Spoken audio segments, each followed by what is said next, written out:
Radhe Radhe everyone, कैसे हैं आप सभी लोग। उम्मीद करती हूँ आप सभी लोग बिल्कुल बढ़िया होंगे, स्वस्थ होंगे, मस्त होंगे, अपने अपने कामों में व्यस्त होंगे।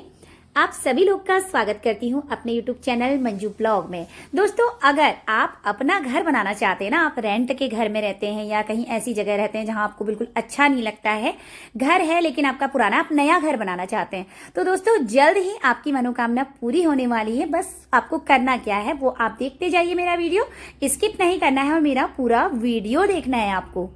अब आपको करना क्या है, आपको एक घर बनाना है। घर बनाने के लिए आपने जगह को साफ करना है, थोड़ा हल्का फुल्का पोछा मार लीजिए। उसके बाद आप गेहूं के आटे से, चावल के आटे से थोड़ा सा आकृतियां बना देंगे। आपको जितना बड़ा घर चाहिए, जैसा घर चाहिए आप बना सकते हैं।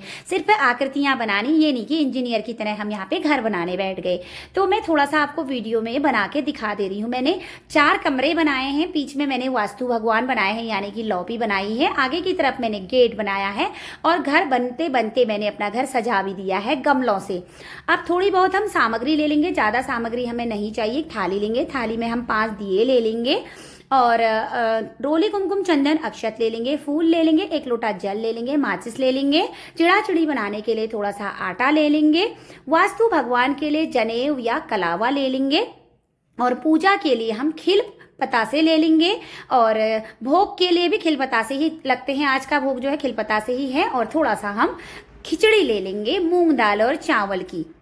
तो हर किसी को होता है घर बनाने का शौक कि अपना घर हो, उसे हम सजाएं, गुलदस्ते रखें, फूल लगाएं, पेड़ पौधे लगाएं, गार्डनिंग करें, ये सब चीज़ों का है ना दोस्तों। तो ऐसा ही मेरा शौक भी है, वो मैं भी आपको वीडियो में लास्ट में बताऊंगी कि मेरा शौक पूरा हुआ कि नहीं। तो दोस्तों हम चिड़ाचिड़ी बना लेंगे आटे से। आटे की आकृति हल्की सी चिड़ाचिड़ी वाली आकृति दे देंगे, चिड़ाचिड़ी बना लेंगे। और जहाँ पे वास्तु हमने पूजा करनी है वहाँ पे हम स्वास्तिक बना देंगे। चिड़ाचिड़ी को बीच में हम बैठा देंगे और फूल चढ़ा देंगे, टीका लगा देंगे। और चारों कमरों में रोशनी के लिए जहां जहां मैंने कमरे बनाए हैं वहां हम दिए लगा देंगे। दिए को भी हम रोली कुमकुम चंदन अक्षत से तिलक कर देंगे।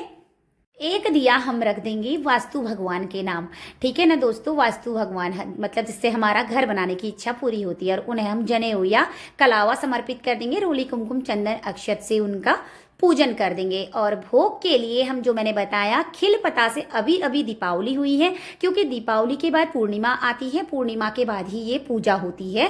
पूर्णिमा के दूसरे दिन आप रात में भी कर सकते हैं, शाम के समय भी कर सकते हैं। सुबह ना करें, शाम के समय कीजिए, क्योंकि मैंने भी ना शाम के समय ही की है, आपको ज्यादा बेहतर रहेगा। तो दोस्तों जो दिए हैं उन्हें भी हम खिल पतासे का भोग समर्पित कर देंगे, जिससे हमारे घर में अन्न धन जन की बरकत होती रहे। ये हमारा घर है और ये सब हमारे रूम हैं।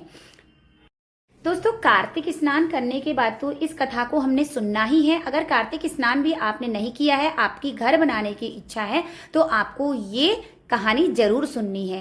प्राचीन समय में 4 चुड़ियाएं थी, वो सहेलियां थी और वो कार्तिक स्नान करती थी। आया पड़वा, पड़वे के दिन की बात है, सोचा कि हमें खिचड़ी बनाकर खानी चाहिए और स्नान करना चाहिए। खिचड़ी बनाने को रख दी सामग्री एकत्र करके और अपना नहाने चल दी। जब एक सहेली घर आई नहाकर, उसने देखा तो अभी खिचड़ी बनी नहीं है, उसने भाप खा ली। दूसरी सहेली ने देखा खिचड़ी नहीं बनी, उसने जल पी लिया। तीसरी सहेली ने देखा खिचड़ी बन चुकी है तो उसने खिचड़ी ही खा ली। चौथी सहेली जब तक पहुंची तब तक कुछ नहीं बचा था, खुरचन बची थी, उसने खुरचन खा ली।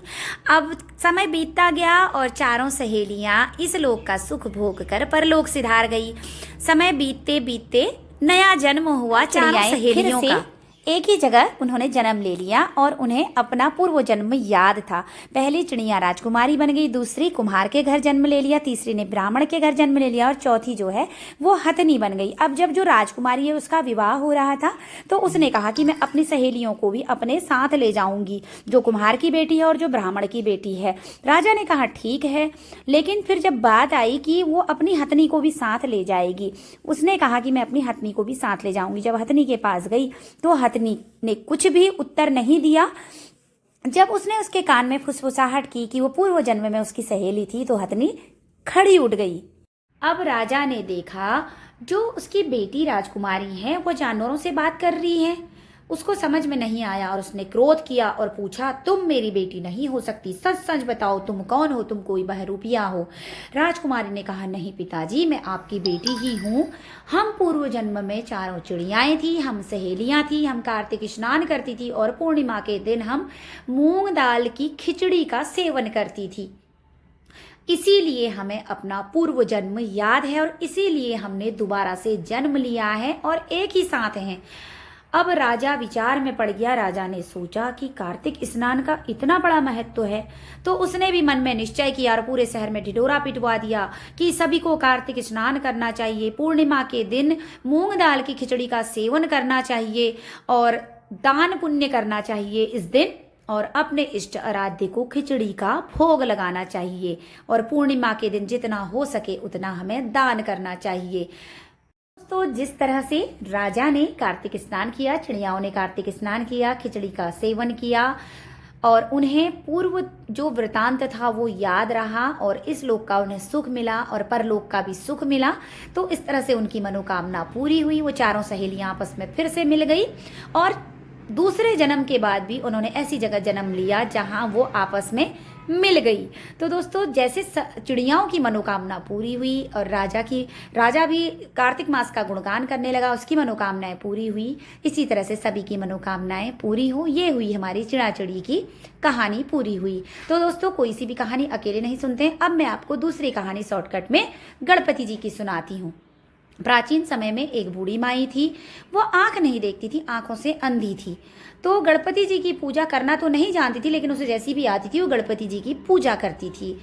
अब गणपति जी उसकी जो पूजा थी उससे काफी प्रसन्न हुए। वह शुभ लाभ और सिद्धि के साथ उसके पास पहुंच गए और बूढ़ी माई से बोले, बूढ़ी माई बोल, तेरी क्या इच्छा है, तुझे क्या चाहिए। बूढ़ी माई बोली, मैं मांगना तो ना जानू गणपति जी। तो गणपति जी बोले, तू किसी से पूछ लेना, मैं तुझे समय देता हूँ, तू किसी से पूछ लेना तुझे क्या चाहिए, तू फिर उसके बाद मुझसे मांगना। बूढ़ी माई गई, अपने घर गई। बूढ़ी माई बोली अपने पुत्र से, बेटा मुझे आज गणपति जी मिले तो मैं उनसे क्या मांगू। बेटा बोला कि माँ तू उनसे खूब धन मांग ले, जिससे तेरी सातों पीढ़ियां बैठकर खाएंगी। फिर उसके बाद वो अपनी बहू के पास गई। बहू बोली, क्या करोगी धन का, आप पोता मांग लो। उसने कहा, बात तो तुम भी ठीक करती हो। फिर वो अपनी सहेली के पास गई। सहेली ने कहा, क्या करेगी धन का, क्या करेगी पोते का, तू अपने लिए आंखें मांग ले। वो बोली, बात तो तू भी ठीक कहती है। फिर उसके बाद इसी तरह से उसकी पूरी रात चिंतन में ही चली गई। सुबह जब उठी, गणपति जी आए।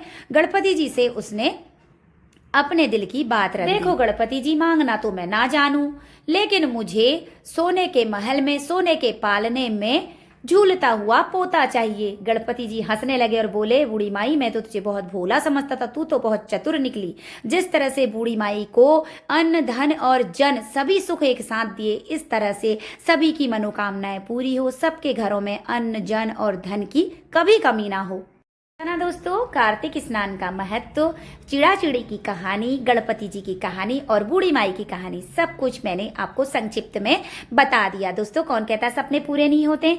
अब देखिए दोस्तों, मेरा सपना पूरा हुआ कि नहीं हुआ।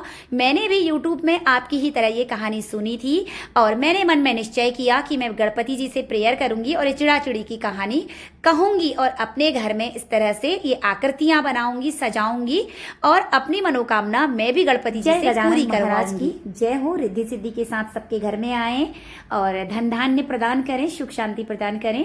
बोलो गणपति महाराज की जय। तो दोस्तों, ये जो सामग्री है इसका क्या करना है, सामग्री आप चिड़ियाओं को भी दे सकते हैं और जो आटा इत्यादि है मछलियों को दे सकते हैं। क्षमा याचना के लिए आप दक्षिणा जरूर रख दें पंडित जी के लिए और अपने कुल आराध्य इष्ट देवता के लिए। तो दोस्तों, वीडियो अच्छा लगा हो तो प्यारा सा कमेंट कर दें। चैनल में नए हैं तो मेरे चैनल को प्लीज सब्सक्राइब कर दें यार।